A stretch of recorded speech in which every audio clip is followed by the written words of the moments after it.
Want to create this light sweep effect like After Effects in CapCut PC. So let's get started. First, I will bring in this Coca-Cola PNG into my timeline. Then go to remove BG, select auto removal to remove its background. Then simply right click on this, again copy it and paste it right here above the other layer. Now what we need to do, we'll go to adjust, and in the curve section, I will make this curve like this. Make sure to copy me and like this. Now go back to basic video and then unmask, add mask and add a film strip mask to it. Make sure to adjust the mask size something like this. Here it's good. Now add all the keyframes in the mask setting and then move this mask right here.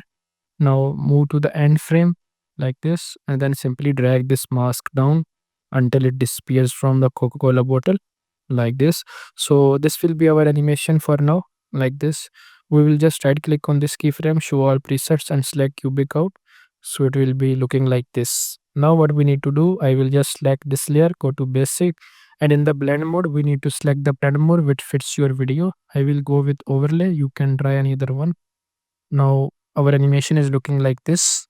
What we need to do, we need to add more glow to it. So we will go to effects panel and add a glow to this. Now make sure to bring these down like this, and now as you can see, our light sweep effect is ready. And if you found this tutorial helpful, make sure to like and subscribe to my channel, and I will see you in the next one. Until then, take care and bye.